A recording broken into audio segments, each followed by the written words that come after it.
Everyone, welcome to Saipan tutorials. This is Aditya Kesharwani. आज हम बात करने जा रहे हैं, बहुत इंपॉर्टेंट टॉपिक है। बहुत सारे स्टूडेंट की ये क्वेरी है कि सर थोड़ा सा आइज़र बहरामपुर के बारे में बता दीजिए, क्योंकि आइज़र ये एक ऐसा आइज़र है जो अभी लेटेस्ट बना हुआ है, तो इसके बारे में बहुत सारे स्टूडेंट्स को पता नहीं है। तो उनके बारे में मैं उनके लिए थोड़ा सा आइज़र बहरामपुर के बारे में आपको आज बताता हूँ। आइज़र बहरामपुर, एक एक करके सारी बातें मैं आपको बताऊंगा आज। यहाँ पे एलिजिबिलिटी क्राइटेरिया क्या है, इंटरव्यू कैसा होता है, साथ ही साथ कि बीएससी में क्या होना चाहिए, और उसके बाद मैं आपको बता दूंगा कि कितने रैंक तक के स्टूडेंट्स को जनरली यहाँ पे इंटरव्यू के लिए कॉल आता है। तो एक एक करके स्टार्ट करते हैं आइज़र बहरामपुर के बारे में। सबसे पहले मैं बात करता हूँ एलिजिबिलिटी क्राइटेरिया की। किसकी बात करता हूँ? Eligibility criteria. तो देखो यहाँ पे जो एलिजिबिलिटी क्राइटेरिया है, अगर आपका बीएससी में क्या होना चाहिए, मिनिमम 60% मार्क्स होने चाहिए। 60% मार्क्स इन एग्रीग्रेट, मतलब कि आप समझ रहे हो, आपका नॉर्मल जो बीएससी है उसमें आपका 60% मार्क्स होना चाहिए। Overall percentage with all subject, मतलब समझ रहे हो, ओवरऑल जो परसेंटेज होना चाहिए वो आपका वो सारे सब्जेक्ट का मिला के होना चाहिए। ये नहीं कि आपकी जो नॉर्मल बीएससी है आपका ओवरऑल नहीं बन रहा लेकिन सिर्फ केमिस्ट्री को लेके बन रहा है, तो ऐसा नहीं देखा जाएगा। आपको ओवरऑल देखा जाएगा कि अगर आपकी जो बीएससी हुई है जिसमें फिजिक्स केमिस्ट्री मैथ तीनों है, तो वहाँ पे आप ये मत सोचना कि सिर्फ आप केमिस्ट्री का काउंट करके निकाल लो कि मेरा 60% है। ऐसा नहीं होता। आपको यहाँ पे ये देखना पड़ेगा कि आपका ओवरऑल क्या बन रहा है। ओवरऑल 60% बनना मस्ट है। सपोज किसी का बीएससी अगर ऑनर्स में है, अगर किसी ने बीएससी ऑनर्स में किया है, तो वो ये नहीं कहेगा कि वो ऐसे मत कैलकुलेट करना है कि सिर्फ केमिस्ट्री का निकाल लेना, क्योंकि जो ऑनर्स होता है उसमें भी क्या होते हैं, ऑप्शनल सब्जेक्ट होते हैं। तो आपको ऑप्शनल सब्जेक्ट को काउंट करके उसको ऐड करके ही जो ओवरऑल परसेंट बनता है वो उसको बोला जाता है एग्रीग्रेट। तो आपका मिनिमम क्या होना चाहिए, 60% होना चाहिए। कितना होना चाहिए, 60%। अगर किसी का सीजीपीए सिस्टम चलता है तो मैं उसके लिए बता देता हूँ, आउट ऑफ 10 6 सीजीपीए होना चाहिए। आउट ऑफ 10 मतलब मिनिमम जो होना है वो 6 सीजीपीए होता है, 6 सीजीपीए होना चाहिए। ये देखो, मैं जनरल और ओबीसी वालों के लिए, एससी वालों के लिए क्या है कि 5% का वो हो जाता है, मतलब कि 55% भी अगर एससी वाले का है तो वहाँ पे क्या हो जाएगा, उनका सिलेक्शन हो जाएगा, मतलब कि 55% पे भी हो जाएगा। ठीक है, ये बात हो गई। अब उसके बाद मैं बात करता हूँ कि इसका जो एप्लीकेशन फॉर्म कब आएगा। एप्लीकेशन फॉर्म, इसका जो एप्लीकेशन फॉर्म है वो बस आने वाला है, आपका आ जाएगा ये 2nd वीक ऑफ अप्रैल में इसका फॉर्म स्टार्ट हो जाएगा। 2nd वीक ऑफ अप्रैल में इसका फॉर्म आ जाना चाहिए और लगभग 25 दिन तक रहता है। तो जनरली इसका फॉर्म जो है वो 2nd वीक ऑफ अप्रैल में आ जाना चाहिए।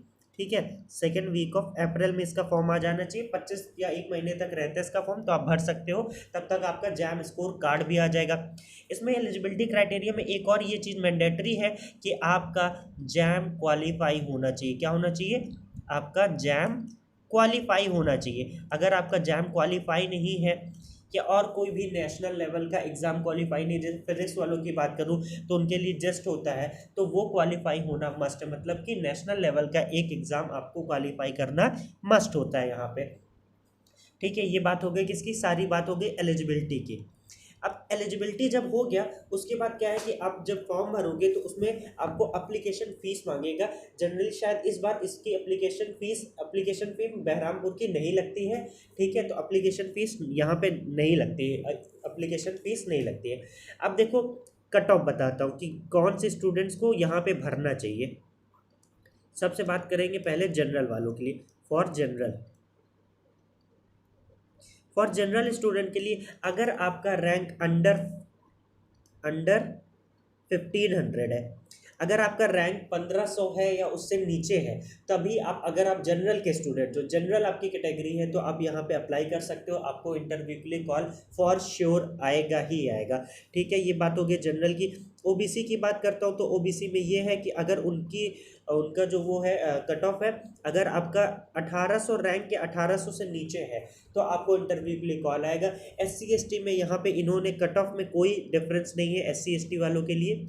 उन्होंने केवल एलिजिबिलिटी में उनको दे दिया है कि उनके लिए 55% होगा तो उनका हो जाएगा। SC ST स्टूडेंट्स की बात करूं मैं, तो SC ST के लिए भी यहाँ पे क्या है, 1800 रैंक होनी चाहिए, मतलब कि बिलो 1800 रैंक, 1800 या 1800 से नीचे आपकी रैंक है तो आप अप्लाई कर सकते हो। ठीक है, ये बात किसकी हो गई, पूरी बात हो गई इसकी। अब मैं बताता हूँ एक इम्पॉर्टेंट बात है, जो स्टूडेंट्स अभी BSc फाइनल ईयर में है उनके लिए एक बहुत इंपॉर्टेंट है, वो बात सुनना। तो देखो, फॉर BSc फाइनल ईयर, जिनका अभी BSc फाइनल ईयर में जिन्होंने अपना जैम क्वालिफाई कर लिया है, तो उनके लिए क्या है, एक रिस्ट्रिक्शन नहीं कहेंगे, लेकिन अभी देखो उनका क्या है कि अभी उनका फाइनल मार्कशीट तो मिला नहीं होगा, तो उनको जैसे ही आपका यहाँ पे क्या होता है, एडमिशन अगर आपके आइजर में होता है तो आपको वहाँ पे पहले आपको क्या करना पड़ेगा, आपको एक प्रोविजनल सर्टिफिकेट सबमिट करना पड़ेगा। प्रोविजनल सर्टिफिकेट क्या होता है, एक डिग्री जो होती है मेन डिग्री, उसका आप कह सकते हो डुप्लीकेट होता है, वो आपके कॉलेज से मिल जाएगा। साथ ही साथ जब आप काउंसलिंग इसकी जब आपको आइसर बहरामपुर मिल जाएगा तो उसके बाद जो एडमिशन का प्रोसीजर होगा, उसमें आपको क्या करना पड़ेगा, आपको वहाँ पे BSc कोर्स कंप्लीशन सर्टिफिकेट आपको वहाँ पे सबमिट करना पड़ेगा। कंप्लीशन सर्टिफिकेट ये आपको आइसर बहरामपुर के ऑफिशियल वेबसाइट से इसका क्या मिल जाएगा, फॉर्मेट मिल जाएगा। इसका फॉर्मेट कहाँ से मिल जाएगा आपको, आइसर बहरामपुर के ऑफिशियल साइट से मिल जाएगा, या तो वो प्रोवाइड करा देते हैं जब आपका आइसर वहाँ पे एडमिशन हो जाएगा। तो उसके बाद क्या करना है, उस फॉर्मेट को भरना है, उसमें जो भी डिटेल्स है। उसके बाद बहुत इंपॉर्टेंट बात ये है कि उसके बाद आपको क्या कराना पड़ेगा, अप्रूव कराना पड़ेगा, या जिसको कहते हैं साइन कराना पड़ेगा अपने कॉलेज के हेड ऑफ डिपार्टमेंट के हेड से। आपको क्या कराना पड़ेगा, अप्रूव्ड कराना पड़ेगा, साइन कराना पड़ेगा। तो ये बात हो गई किसकी, फॉर BSc फाइनल ईयर वालों की। तो मैं अभी भी कह रहा हूँ, जो स्टूडेंट BSc फाइनल ईयर में है, तो पहले से अगर आइसर में अप्लाई करने जा रहे हैं तो पहले से अपने कॉलेज में बात कर लें, पहले से सारा अपना डॉक्यूमेंट्स रेडी रखें, क्योंकि डॉक्यूमेंट्स रेडी नहीं रहेगा तो बहुत ज़्यादा टाइम देता है ऐसा नहीं, लेकिन फिर भी आप अपने तरफ से रहो कि ट्राई करते रहो कि आपका डॉक्यूमेंट सारा रेडी रहे। ठीक है, ये BSc फाइनल ईयर की बात हो गई। अब थोड़ा सा मैं बात करता हूँ इंटरव्यू की। यहाँ पे क्या है कि आपको यहाँ पे कोई ऐसा रिटन टेस्ट वगैरह ऐसा नहीं देना होता है, आपने अप्लाई कर दिया, उसके बाद क्या आता है, आपको इंटरव्यू कॉल आता है।